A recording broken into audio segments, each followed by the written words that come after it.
औज़ुबिल्लाहि मिनश्शैतानिर्रजीम बिस्मिल्लाहिर्रहमानिर्रहीम इन्नल्लाह यअमुरु बिल अदल वल एहसान। बेशक अल्लाह हुक्म देता है इंसाफ करने का और एहसान करने का। मैं हूं international palmist astrologer and advocate. आज की बड़ी अहम पेशन गोइयाँ। सबसे पहले कि क्या साबका chief of army staff general Qamar Bajwa साहब पे भी कोई मुश्किल आन पड़ेगी? क्या उनको भी कुछ सज़ा हो सकती है? क्या उनका भी कोई कोर्ट मार्शल हो सकता है? उसके बाद क्या जनरल फैज़ हमीद को बहुत बड़ी सज़ा होने जा रही है? उसके बाद क्या साबका chief justice of Pakistan Saqib Nisar साहब भी मुश्किल में हैं? इमरान खान की रिहाई या सज़ा अगले 2 महीनों में क्या होने जा रहा है? डोनाल्ड जे ट्रंप कितनी मुश्किलात में हैं? इन सारों के जवाबात सितारों जफर की रोशनी में और इसके अलावा और भी बड़ी अहम पेशन गोइयाँ हैं। तो सबसे पहले हम बात करेंगे जनाब क़मर जावेद बाजवा जो साबका चीफ ऑफ आर्मी स्टाफ रहे, उनका क्या होगा। तो जफर के हवाले से जो मैं समझता हूँ कि 5 अगस्त से 28 अगस्त तक तो मीडिया में हर जगह लोग तशवीश का शिकार हैं कि पता नहीं कुछ होने जा रहा है, लेकिन मैं ये समझता हूँ कानून की रोशनी में भी और जफर के साथ भी कि जनरल क़मर बाजवा साहब को कुछ नहीं होने जा रहा। क्यों? कानूनी हवाले से ये बात आ जाएगी कि जी जो भी उनके इक़दाम थे वो ऑफिशियल थे, तो इसलिए वो मुझे कानून में क्लियर नज़र आते हैं। और जब मैं जफर और एस्ट्रोलॉजी को देखता हूँ तो उसमें मुझे ये समझ में आती है कि 20 अक्टूबर को मंगल कर्क में जा रहा है, जिसके बेनिफिट्स जनाब क़मर जावेद बाजवा को मिल जाएंगे। अब हम आते हैं साथ ही जनाब फैज़ हमीद साहब की तरफ, जो गिरफ्तार हैं, जिनका कोर्ट मार्शल स्टार्ट हो गया है, तो उनके बारे में क्या है। तो ये जो 5 अगस्त को मंगल विक्री कर गया था, उसके नुकसानात मिल रहे हैं। और दूसरी तरफ अगर जफर में देखूं और कानून की तरफ देखूं तो कानून में यही बात आ जाएगी कि जी जो इक़दाम जो थे जनाब फैज़ हमीद साहब के अपनी कमांड में, तो वो तो ठीक है, कानूनी है, लेकिन उसके बाद आफ्टर रिटायरमेंट जो इक़दामात थे वो ऑफिशियल नहीं थे, क्योंकि एक बहुत बड़ी सीट जो होती है वो मेरे ख्याल से 3 साल या 5 साल तक किसी भी सियासी मामलात में वो नहीं आते, क्योंकि बड़े अहम उनके अंदर राज होते हैं, उसे शेयर नहीं किया जाता, इसलिए कानून में उसको रोका गया है कि वो सियासी सरगर्मियों में नहीं आ सकते। तो ऐसी कोई बात कानून के हवाले से मैंने बात की है। जफर को देखता हूँ तो जफर में ये समझ में आती है कि जनाब जो है फैज़ हमीद साहब को बड़ी सज़ा मिल सकती है, जो सज़ा जिसको हम ये भी कह सकते हैं उम्र कैद भी हो सकती है, सज़ाए मौत की तरफ भी जा सकते हैं, लेकिन उसकी अपील के लिए सुप्रीम कोर्ट में बाद में वो जाएगा। लेकिन अगर हम फौजी अदालत में देखें तो ऐसा मुमकिन नज़र आता है। ये जफर से बात कर रहा हूँ। उसके बाद हम आते हैं जनाब साकिब निसार साहब की तरफ, जो साबका चीफ जस्टिस ऑफ पाकिस्तान थे। चहम गोइयाँ हैं, बेशुमार सवालात आते हैं कि खान साहब कुछ बताइए, क्या ये भी किसी मुश्किलात का शिकार हैं?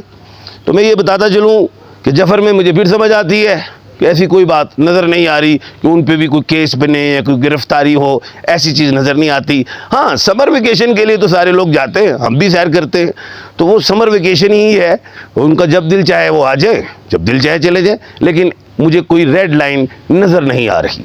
ये जफर से बात कर रहा हूँ। उसके बाद अब हम आते हैं बड़ा मेन मामला, जनाब इमरान खान साहब क्या इन 1.5-2 महीनों में बरी होते दिखाई दे रहे हैं या नहीं? पहली बात मैंने आपको पहले भी कहा था कि 5 अगस्त से 28 अगस्त तक मंगल जो है वो विक्री में है, यानी कि उल्टा है, जिसके नुकसानात हैं। और ये जो मंगल है ये तो बैठा हुआ है मथन राशि में, और जब मथन राशि में बैठा हो तो इतना अच्छा नहीं होता। वो कर्क राशि में 20 अक्टूबर को जाएगा। तो कहने का मतलब यह है कि इन 1.5-2 महीनों में बरियत तो नहीं, 190 मिलियन पाउंड वाली सज़ा आ सकती है, जिसमें जनाब मोहतरमा बुशरा बीबी साहबा भी शामिल हो सकती हैं, तो जिसकी सज़ा 10 से 14 साल हो सकती है। अब हम आते हैं क्या जनरल फैज़ हमीद साहब की जो गिरफ्तारी और उनके साथ और भी रिटायर्ड अफसरान भी गिरफ्तारियों में शामिल हुए। क्या और भी गिरफ्तारियां होने जा रही हैं? साफ कह रहा हूं कि 19 अक्टूबर बड़ा अहम है। 19 अक्टूबर तक बेशुमार गिरफ्तारियां होंगी। अब एक अहम बात आ गई कि एक अभी जो कल सुबह 19 अगस्त है, जिसमें 5 ऑनरेबल चीफ जस्टिस, जिसमें 5 ऑनरेबल जस्टिस साहबान बैठे हैं इलेक्शन ट्रिब्यूनल के हवाले से, उसमें क्या फैसला आएगा? जबकि आपको यह भी पता है कि पहले जो chief justice of Lahore high court, उन्होंने भी इलेक्शन ट्रिब्यूनल के हवाले से बात की, और उसके बाद जनाब मौजूदा chief justice of Lahore high court जनाब मोहतरमा आलिया नीलम साहिबा ने भी भेज दिया मामला। लेकिन अब सुबह 19 अगस्त और 19, आपको याद होगा कि 19 मई भी मैंने कहा कि ख़तरनाक होगा, जिसमें इब्राहिम रईसी 19 जुलाई को देखें, 2 एडहॉक जजिस साहबान की शमूलियत, इस सारी चीज़ें। और अब सुबह फिर 19 आ गई। ये क्या है? दोबारा 19 क्यों आती है? चलो खैर, ये तो जफर के हवाले से न्यूमरोलॉजी है, वो तो मैं समझता हूँ इस बात को। 1 और 9 10 बनता है, और 1 जो होता है वो सूरज का है, और सूरज इस वक्त जो है सब प्लैनेट्स को लेके घूम रहा है बड़े अच्छे तरीके से, उसकी मर्जी। लेकिन सूरज के साथ इस वक्त मंगल और शनि बड़ा अहम किरदार अदा कर रहे हैं। चले जो भी करें, क्योंकि मंगल इस साल का बादशाह और शनि इस साल का मिनिस्टर है। उन्होंने तलवारें निकाली हुई हैं, और पूरी दुनिया में, खाली मेरे मुल्क पाकिस्तान में नहीं, जिसकी चाहे गर्दन उतार दें, जिसको चाहे लिटा दें, जिसको चाहे उठा के ले जाएं। ये सूरज के साथ मंगल और शनि जो है ये काम दिखा रहा है, जिसमें हसीना वाजी ट्यूनिस के वज़ीर आज़म और भी बड़ा कुछ आपने सुना। अच्छा खैर, हम असल तरफ आते हैं। तो कहने का मतलब ये है कि जो मुझे समझ आती है, फैसला सुप्रीम कोर्ट ऑफ पाकिस्तान में सुबह 1-4 से या 2-3 से आएगा। और वो क्या आएगा? क्या आ सकता है? वो जो लगता है जफर से बात कर रहा हूँ अब मैं, वो यही कि जी इख्तियारात जो हैं वो इलेक्शन कमीशन ऑफ पाकिस्तान के पास हैं, वो फैसला देंगे। तो कहने का मतलब ये है कि चेहरे कल अवाम के ज़रा उतर जाएंगे इस फैसले से। लेकिन फिर भी मैं कहूँगा कि मिल्लत के साथ रब्ता इस्तवार रख, पेवस्ता रह शजर से उम्मीद बाहर रख, क्योंकि 15 सितंबर के बाद से अक्टूबर तक आपको 2 बड़े अहम फैसले भी मिलेंगे, जो अवाम के चेहरों पे खुशियां और रौनक बख्शेंगे। तो खैर, उसके बाद हम आते हैं डोनाल्ड जे ट्रंप। जाहिर है उनके मुकाबले में आ गई कमाला हैरिस। तो अब डोनाल्ड जे ट्रंप के जो इलेक्शंस हैं वो नवंबर में हैं, लेकिन डोनाल्ड जे ट्रंप भी मुश्किल का शिकार रहेंगे वो 19 अक्टूबर तक। 19 अक्टूबर तक अमेरिका के प्रेसिडेंट का फैसला हो जाएगा। ये आप देख लीजिएगा, और आप ये डेट लिख भी लीजिए कि 19 अक्टूबर मैंने अनाउंस कर दी है डेट, आपको फैसला आ चुका होगा। तो खैर, अभी डोनाल्ड जे ट्रंप जो हैं, उनका जो हॉर्स और कमाला हैरिस का ऐसे भाग रहा है बराबर।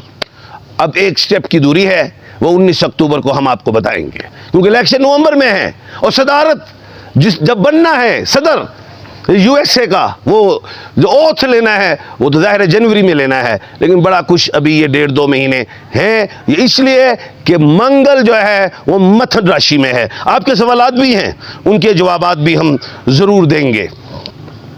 अच्छा, अभी वो हमारे साहब जो हैं मोबाइल ढूंढ रहे हैं, तो वो हमारे पास ही है, हम दे रहे हैं।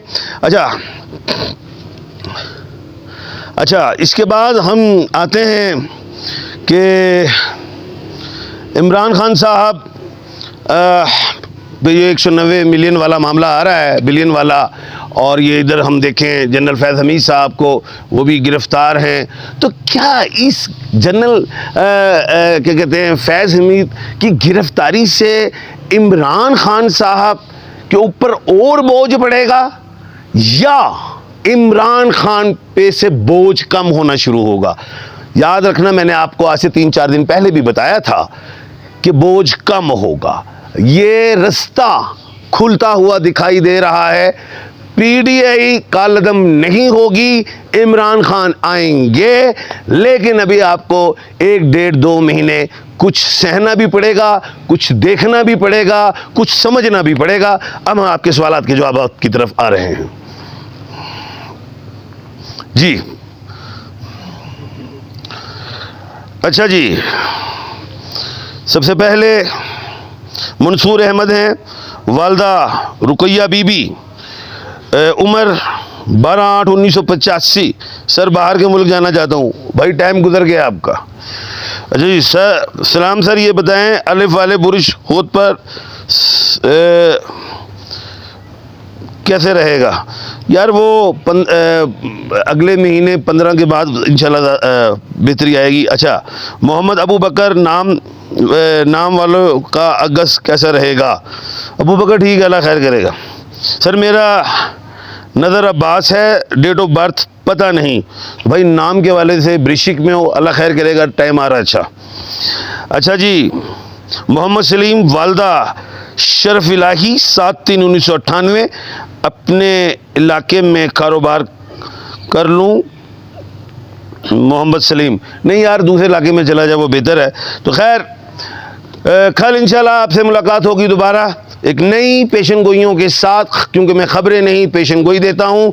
अपना और अपने इर्द गिर्द के लोगों का ख्याल रखिएगा। मुझे दीजिए इजाज़त। अल्लाह हाफिज़।